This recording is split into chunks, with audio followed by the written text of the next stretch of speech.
Right. All right. I see some familiar faces. Thanks for your patience, folks, while we launched today's session. We'll go ahead and get started here pretty much right on time. And welcome back, everybody. After a one-day hiatus, we're back with our daily tariffs and trade webinar series. I'm Tyler, the brand and customer experience lead here in Pietra. As always, if you have questions for my team and me, reach out to us at creators@pietrastudio.com. Just click the chat bubble in the lower right-hand corner when you're logged into your Pietra account. We are here to help. For today's session, really thrilled to be introducing Chad Carlton, CEO of Good Company. So Good Company is a 3PL, third-party logistics company, and e-commerce company that builds custom solutions for sophisticated brands. Their whole mission, and Chad, I'll let you speak to this in just a minute, is to solve hard problems and deliver joy to their fulfillment customers. He's really in the trenches of logistics, fulfillment, hands-on and customer experience there. Really pleased to get his take on what brands are doing now to adjust to the new trade and tariff policies. It'll be great to get a perspective from someone who's part of the supply chain as well on the logistics side. So really excited to have him here. And as always, Prince Gosh, CEO of Factory Quality, our in-house sharp mind when it comes to all things tariffs, sourcing, QC, and operations for brands who want to stay on top of the ever-changing policies and twists and turns of this current era. So just to ground us, for those of you who are joining for the first time, Pietra, modern infrastructure platform for commerce. We help brands navigate sourcing, fulfillment, compliance, and everything in between. And these sessions are part of that mission. We want to make sure you're staying informed and prepared and equipped with the right tools. So Chad, Prince, I'll hand it over to both of you. Chad, do you want to say a few words about your bio to kick us off? I think you did a pretty good job of it. We're a 3PL based in Southwest Missouri. I spent the last decade on the retail side. We scaled an aggregating retailer to just short of 60 million. And then one of our largest manufacturers that we purchased from asked if we'd do their direct to consumer shipments. And it made a lot of sense. We were pretty good at shipping packages for ourselves and makes sense to transition to doing it for other people. And a new business was born, which I purchased out of the parent company, and here we are today. We ship about 10,000 shipments a day. That's a slow day. That's 30 or 40,000 in peak volume periods, but all of it out of Southwest Missouri, 90 miles from the dead center of the U.S. The best place to ship from for cheap overhead and good postage rates and good time in transit, and I've got the data to prove it. Great. And Yeah. I noticed, Chad, that Good Company is the best kept secret in e-commerce. How can we change that? What's the best way to get in contact with you and your team? You can email me, Chad at goodcompanyships.com, or you can tweet at me, Chad Carlton with an E on Twitter. We're the best kept secret, mostly because we've gotten to several million shipments a year off referral business alone. If I'm being honest, that logo is clip art, and that website was put together on a conference call one day. So we've just found doing good work gets a lot of good people talking about us, and that's gotten where we're at so far. There you go. Very, very Excellent. cool. Super exciting. Tyler, shall we kick things off with sharing our daily deck, and we can go through a couple of updates and then take things from there. Chad, thanks for coming on. So excited to have you on. I don't think we've properly gotten a chance to chat, but have kind of seen you in and around the Twitterverse. So excited to do this and dive deep. Just again, as a reminder for everyone on the call, my name is Prince, founder and CEO of Factored Quality, which Pietra acquired at the end of last year. Factored Quality helps 150 plus brands from the Everlanes, Dr. Squatches, Honest Companies, Harry's of the world run quality control and factory audits on their products and goods across their supply chain. So as you guys are all thinking about finding new factories and placing purchase orders to those factories, give us a ring if we can help you out here. And so excited to dive in. Tyler, shall we go to the next couple of slides and go to our daily table update? So Actually, right before that, just going back to the previous slide, just as a quick reminder for everyone on the call. Nothing that is stated here should be taken as financial or legal advice. Chad, unless I'm mistaken, I don't believe you were a licensed customs broker, nor am I. So anything that we all say for the audience, please do take as perspective and opinion, but your licensed customs broker should truly be the only person that is legally, financially able to help you classify your goods and actually advise on import process and what tariffs and duties you should be paying. And then just as a reminder again for everyone listening in, the reason that we've been doing these daily webinars is because now about 20 days ago, if you can believe it's been that long, Tyler, the Trump administration had what they called Liberation Day, which was a day where they started imposing massive sets of import tariffs on goods and products coming in from outside of the United States into the US. And so on the back of that, we have been trying to synthesize what is the latest and greatest in and around the world. And we've been pulling in guests like Chad and others to chat about the impacts on brands, the strategies that they are seeing brands employ if they own brands themselves or if they work with other brands, and things that you can do across every step of the supply chain to try and minimize the impact of these duties and tariffs on your P&L. So that's why we're here. Tyler, should we go to the next slide? Cool, folks. So we have been keeping this up to date, and actually, I'm so sorry. That's a typo. That should say April 24th, 2025 at the very top. But the latest and greatest right now, folks, is this. So last week, the Trump administration basically said that they would put a 90-day exclusion on goods coming in from countries outside of China, but we're still holding strong on the tariff rates for goods coming in from China, anywhere from 125% to 245%, just depending on what the product is. As of the last couple of days, there have been a lot of rumors of a trade deal to be had between China and the US. There's nothing that has yet been finalized. And so the general perspective is still the tariff numbers hold as they should be.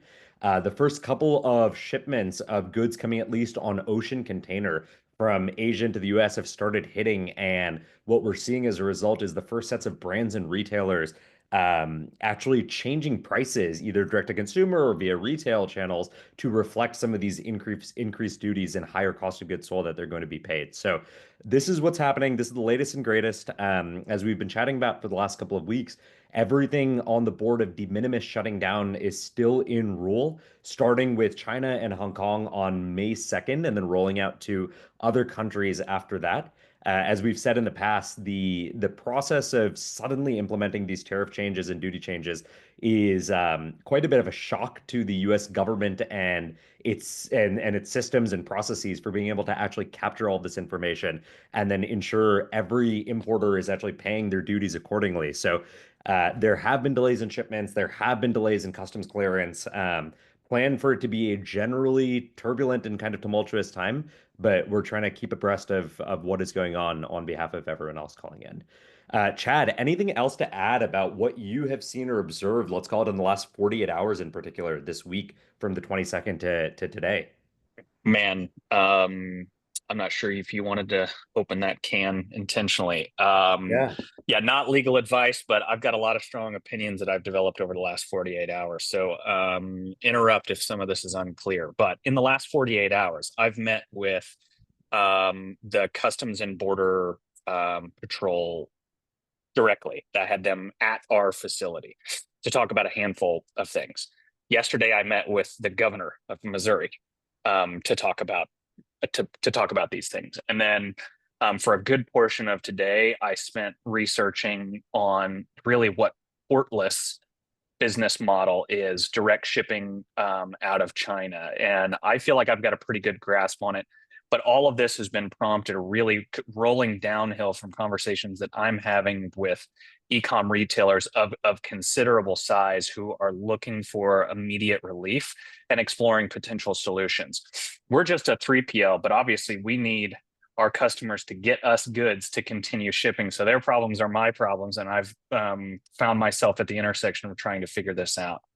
Maybe some of this will be not necessarily new information for you guys, but I just want to throw out what I've explored. The two things that are coming to the top of the list. I got to be careful. If I do this too much, then I'm going to get the balloons. The two things that are coming to floating to the top in conversations with brands. Number one, a bonded warehouse. Should we be considering a bonded warehouse? A quick brief on what's ideal about a bonded warehouse or a free trade zone warehouse, which for practical purposes in e-commerce companies, these are going to be essentially synonymous, are deferring duties until the time of withdrawal. You can import goods logistically that comes in, arrives at port, and then it is assigned a transit bond. So you're going to use a bonded carrier to move it from port to your final destination. That's another $250, $350 for the carrier. So not anything necessarily consequential. It's going to arrive in bond to a bonded warehouse who's going to enter those into the CBP's ACE system as your goods stored in bond. You can withdraw those goods and drip them out to your separate 3PL, or maybe your 3PL is a bonded warehouse where they're going to have a line drawn in their facility, and on one side is your bonded goods that haven't yet had the duties paid, and on the other side is the goods having their duties paid. A couple of really important distinctions. You would pay those tariffs according to what the tariffs are on the date that you withdraw them. If you're interested in using a bonded facility, you're either in a cash flow pinch where you've got goods that are already destined for the US and you couldn't stop them, but you can't afford this sudden huge spike in duties, or you're betting on tariffs going down at some point in the reasonably near future, or maybe it's both. The really key distinction that we discovered in conversations with the CBP is this: unlike Section 321 entries, which were staged in Canada or Mexico or even China, and you were using the de minimis or even potentially just paying duties on each transaction individually, the order of operations is reversed in using a bonded facility. You can't sell the goods, then withdraw them from bonded status and post that entry at the end of the day, like people were with Section 321 entries. The goods have to be moved from bonded status prior to you shipping the order. So you could maybe accumulate orders for a day and submit a request for only that inventory to be withdrawn to be shipped tomorrow, but that's probably not very practical. Plus, you're going to pay some software intermediary to make that entry into the CBP's ACE system for you. What that means practically is that if you're using a bonded facility, you're probably dripping out full pallet quantities at a time as minimally necessary to your 3PL to be able to continue the flow of commerce and minimize the amount of goods that are subject to today's high tariffs, hoping that they come down tomorrow where you can either release them all in bulk or begin dripping them out, hoping that the tariffs incrementally come down. There's only 3% of the warehouses in the United States that are bonded facilities. And the short answer is the administrative effort required to maintain this versus the low tariffs of yesterday just didn't make the equation worth it. Today, the cost of capital definitely makes it worth it. However, this is no necessarily short-term commitment for anybody. In the face of that, using this as the segue to talk about, forgive some of the background noise, in the face of that, using this as a segue to talk about what other brands are doing, there's a middle ground being pretty popularly advertised by a company called Portless.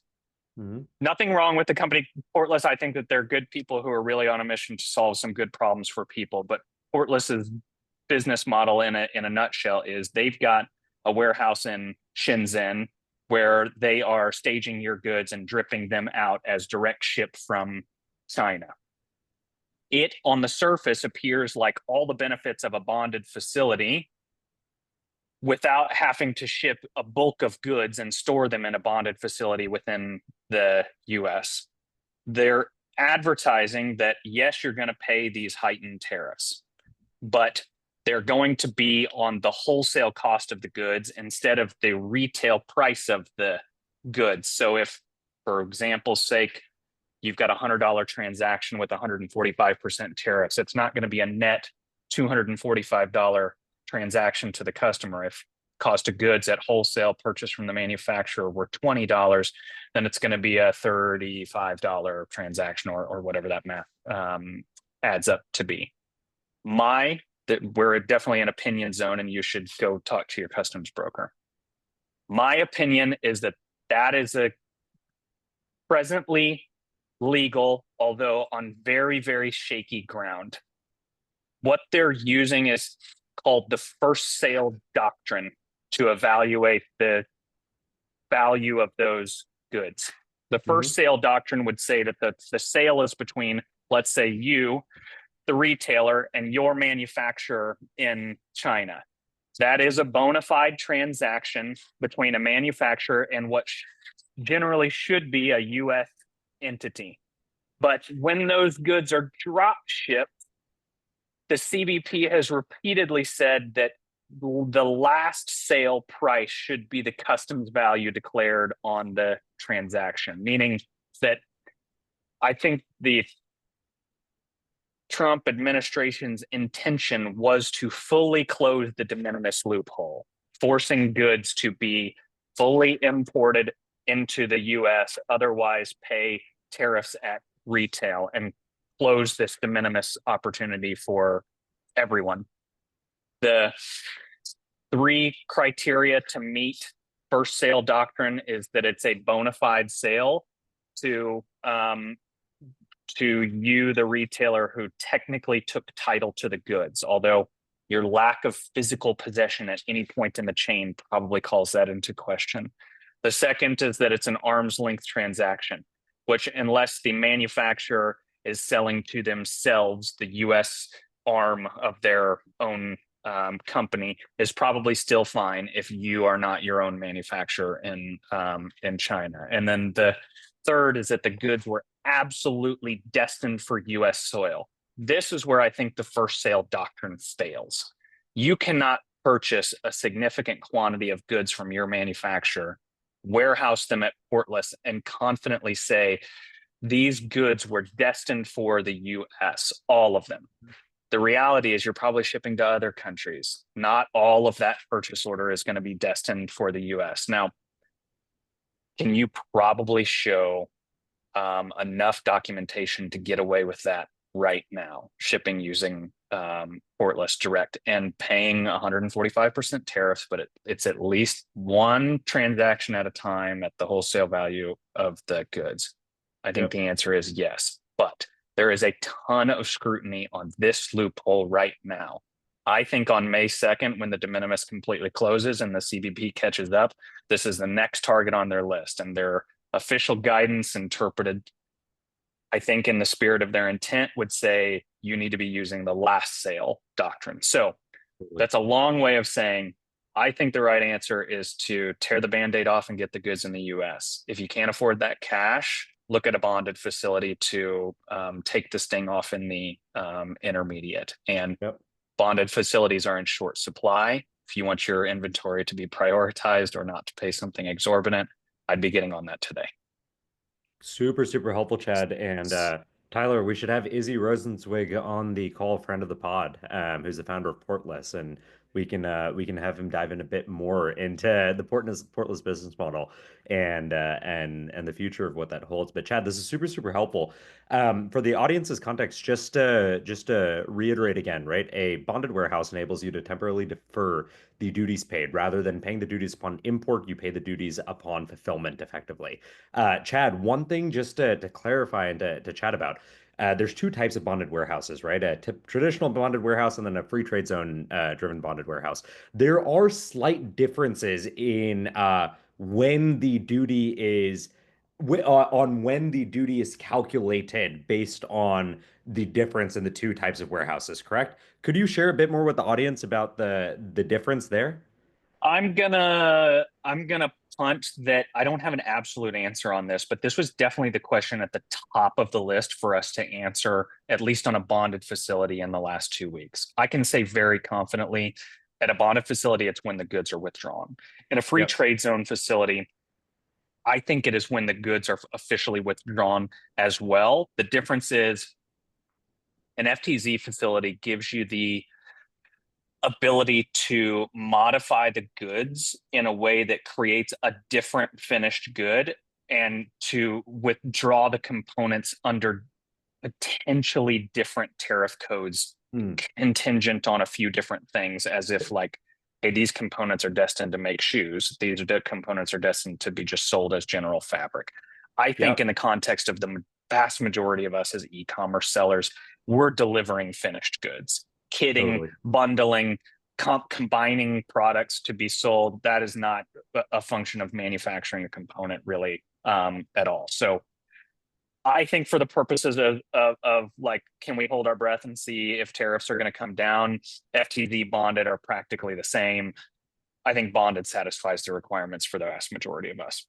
And just as a reminder for everyone on the call, we had Graham Anderson from Importal, who was a licensed customs broker. Chad, I don't know if you've met Graham, third generation licensed customs broker, former Flexporter, and then now the founder of Importal, an AI powered trade compliance platform. And for the audience, one of the reminders that Graham gave us is the way the US government, for simplicity's sake, draws the line on whether or not a product has undergone sufficient material transformation to be filed under a different category to pay a different duty on it is very simply, does the transformation put the product into a different HTS classification, yes or no? And so what Chad is describing, right, the acts done at a warehouse of assembling a final product, kitting it, bundling it together, putting it in the final box for the packaging, the primary, the secondary packaging, and then getting it out to either a wholesale customer, a B2B customer, a direct-to-consumer customer, that typically does not change the actual substance of the product enough to reclassify it. And so I say all this with just a reminder for those in the audience, playing the can we reclassify goods game is a very dangerous one. It's a very slippery slope, as we've all said multiple times. Please speak to your customs broker before trying to go down that pathway.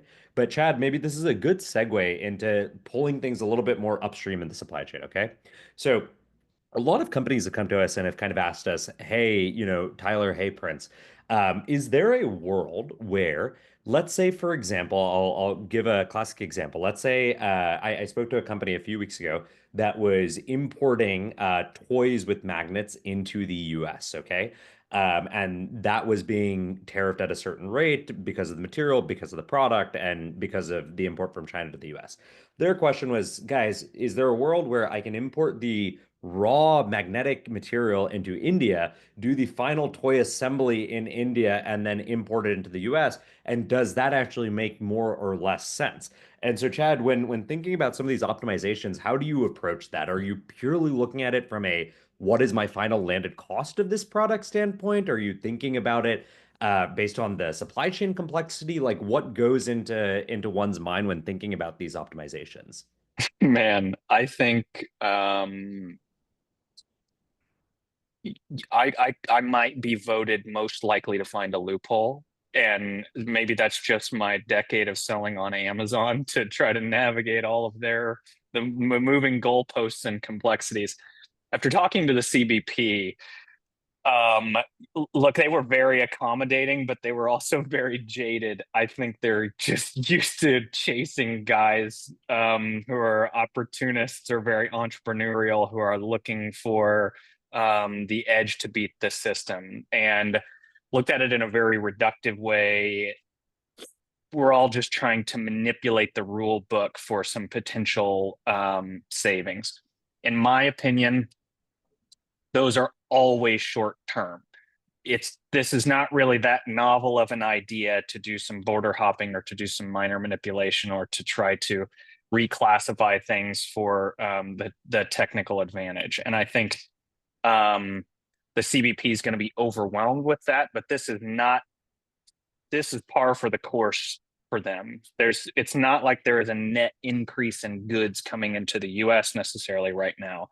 I think they are used to scrutinizing all of this, and they're prepared when the value of committing fraud has increased so dramatically that they should see fraud increasing. I'm not accusing anybody necessarily of fraud, but I think that the amount of effort involved to readjust your supply chain in response to a notoriously unpredictable politician who seems to be sending everybody upside down with a tweet every evening is probably long term not going to be get the juice isn't worth the squeeze.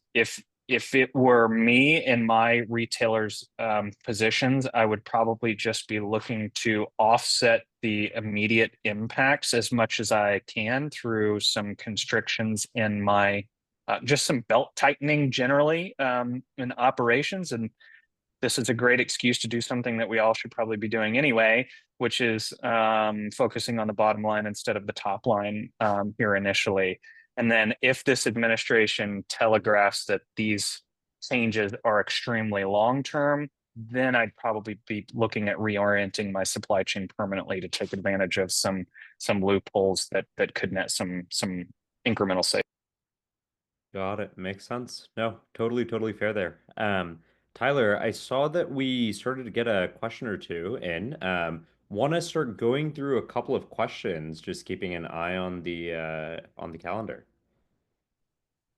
Definitely. And thanks, Joanne, for your question. And other folks in the audience, please participate in the Q&A. I know we've had a couple of customs brokers on the line. Now we have logistics and 3PL expert on. So any fulfillment related questions, and I see some fulfillment customers of Pietra on here, so don't be shy. So question from Joanne. This might be off topic, but one of my manufacturers in China said DHL will not accept their shipments to us over $800. They have to make multiple shipments. All of my other manufacturers have no issue since we are B2B. Any thoughts or insight on that? Chad, let's chat a little bit about international shipping and parcel shipping. Any thoughts based on what Joanne just asked there? Joanne, there's not a good answer to your question. I think that DHL's policy is mostly because of their uncertainty and how they should be formally admitting these shipments. Previously, sub $800 shipments were going through the de minimis loophole of, well, not loophole, the de minimis threshold of being able to clear without owing any duties and taxes. Then there was a $2,500 threshold for which formal entry was required, and the CBP was scrutinizing those shipments a lot more closely. Chinese sellers were savvy enough to almost always get those shipments under $800 just to avoid all of that together. But the informal entry type 11 was the $800 to $2,500 classification. DHL just didn't have any volume above 2,500, and nobody else wanted to. It was just as easy to structure your shipment into 4 sub $800 shipments on different days as it was to deal with the $800 to $2,500 radius. I think the easiest answer is they don't have the infrastructure to deal with that. I'm seeing your addition there. The odd part is that they've always shipped us via DHL for $20,000 plus order. Well, there's your answer. The parcel is not going to deal with the $800 to $2,500 entry. I think that there's a totally different division who's dealing with formal entry above $2,500, and they don't want to deal with these considerably small parcel but still high value shipments. And Chad, just teeing off of what you just said there, I can actually chat with the audience about this. Is we've directly seen this firsthand via Pietra, Factor Quality, etc.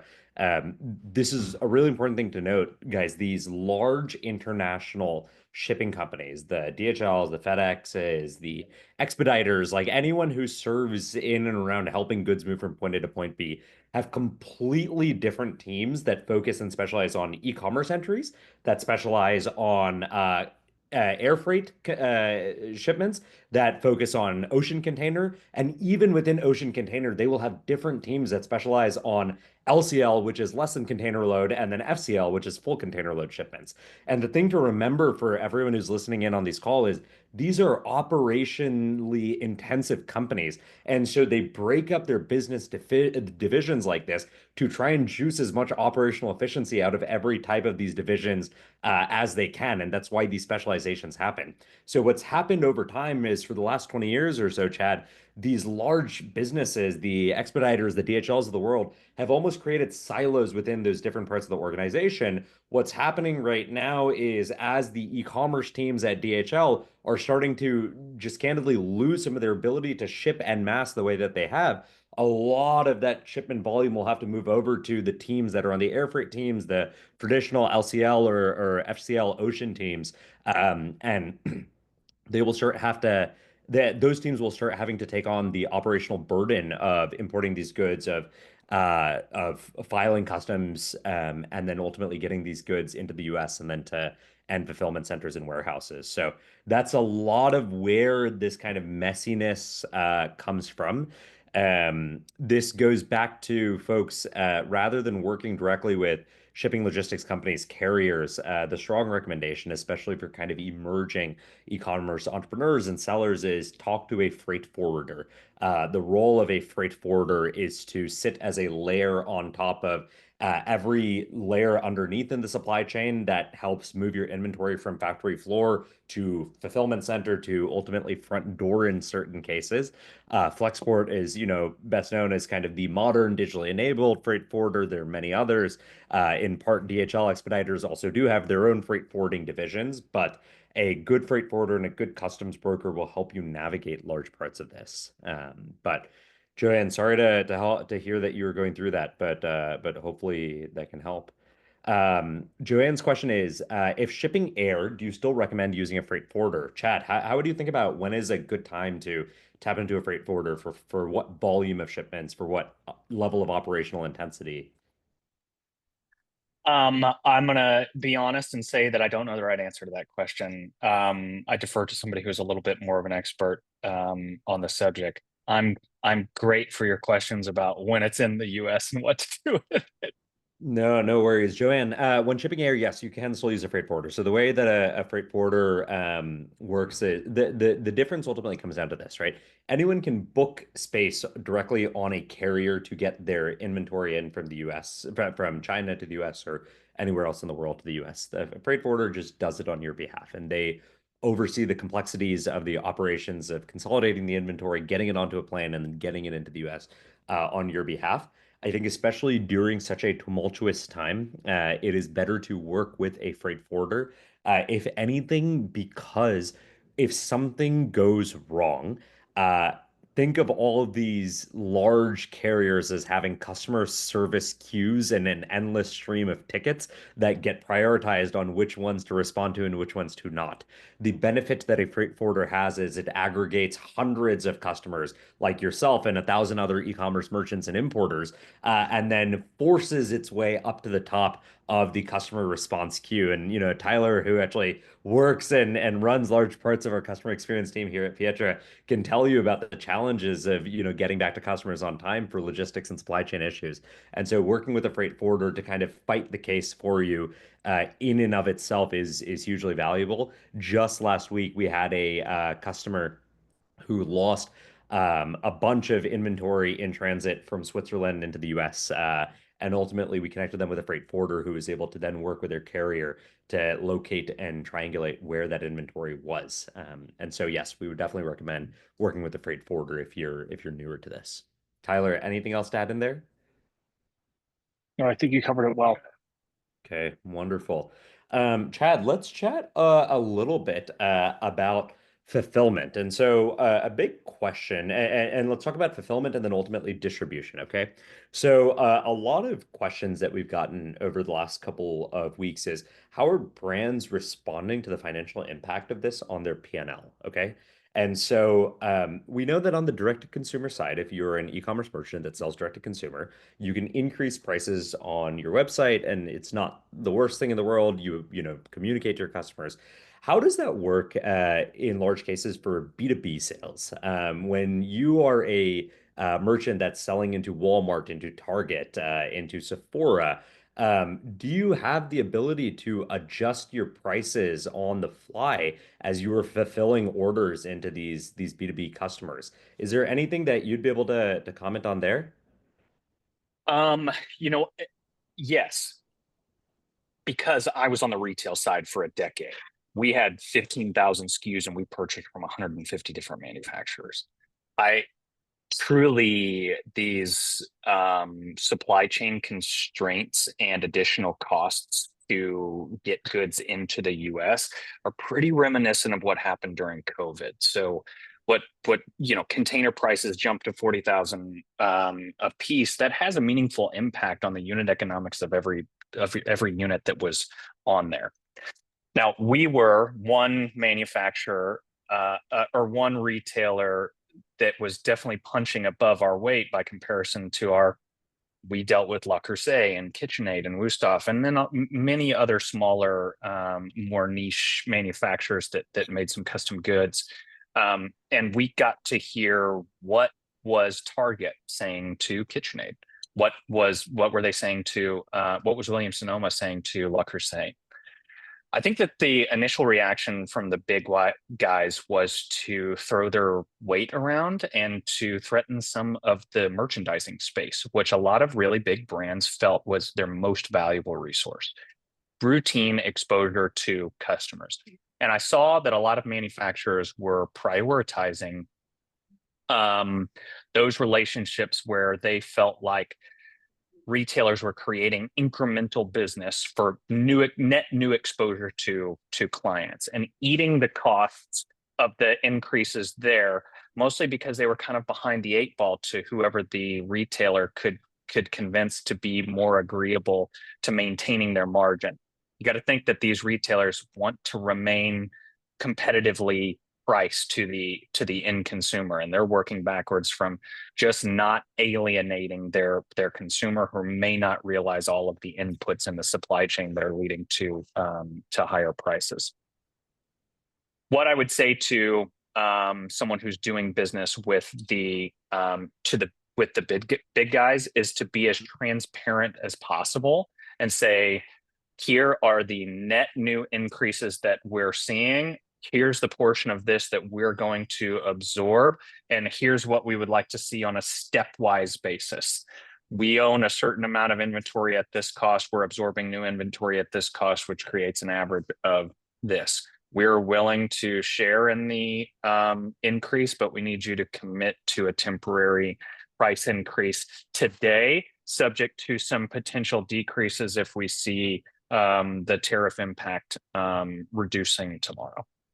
Super, super helpful. I think the synthesis for the audience is ultimately, retailers, they need to continue to move inventory as well, right? And any changes that happen to the cost of importing goods typically trickle down into, either an inflationary or deflationary measurement across the entire economy. And so be transparent with your retailers, especially if you're shipping big box into the Walmarts, the Targets, the Nordstrom, Saks, the, Sephora's of the world.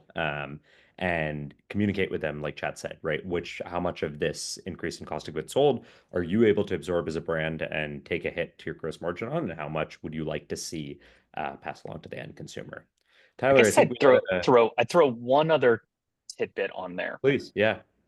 We did business with a lot of brands who had MAP pricing or minimum advertised price. It's the reason you go online and every retailer is selling a KitchenAid mixer at $299.99. Is there's practically some degree of price control that they have across the field.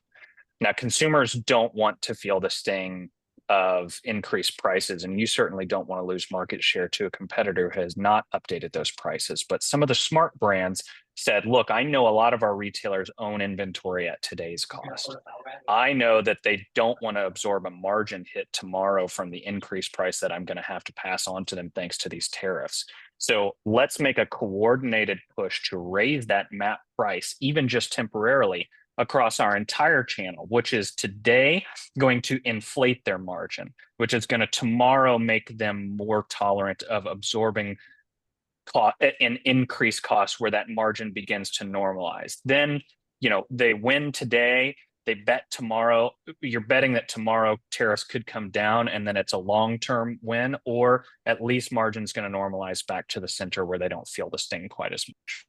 Super, super helpful. And makes a ton of sense. Tyler, shall we? I think Joanne had a question that we want to take. Yes, definitely. And a good question, a little bit more Shopify specific, but I can take a stab at this one. I would welcome both of your insight. So, Joanne shares, we ship to retailers across the country. We're also on Shopify wholesale. We've been charging a handling charge to help with some of these new expenses. Shopify won't allow us to charge over $15. Do you know a way around this? We prefer to not change our line items. I presume that means the prices on your individual items, top line prices. So Shopify has the baked in $15 fee, and I believe you can charge a credit card surcharge fee that maxes at like 2.7%. I also believe there are apps in the Shopify store that allow you to add nominal fees to cover surcharges, add to location-based orders, tariffs, etc. Upcharge is one I've heard of. So I would just explore the Shopify store and search in their search bar surcharge apps or ad hoc fees, and you should get some good search results. Check out the reviews. People don't hesitate to share their experience with all these apps on the Shopify store. That's my recommendation for that one. Chad, anything else to add there? No, no, I think that covered. Cool. Amazing. Tyler, in the last couple of minutes we have, any last questions, any last things that we want to cover? None from the audience, but I'm gonna throw it out as maybe a fun wild card at the end. Not necessarily tariffs related, but another topic on a lot of people and businesses' minds. Chad, are you hearing anything on the AI front? Have you done anything at your 3PL? Are you hearing anything from brands that you work with? What does AI mean in your world right now? I went to Manifest this year. That's a parcel and shipping conference for the industry. There's really no customers there, and there must have been 200 companies, and every one of them threw AI somewhere in their marketing copy. It's the buzzword of the day. In practical terms for us, it helps in nuance management and some degree of summarizing the changes that we make on ensuring that our actions align with our clients' intent of here is what's important to them relative to time in transit to overall gross cost of postage.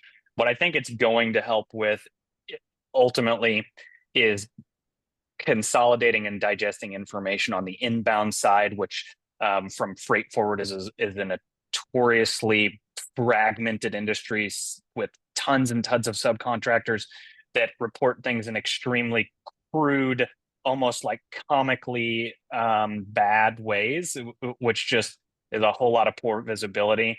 The Flexports of the world have fixed that by doing a vertically integrated solution, but the rest of the world is definitely still in the dark ages on this. So that is where we're applying the majority of our focus today, is just taking the stuff that only a human could interpret and put into a spreadsheet and trying to automate it to that extent.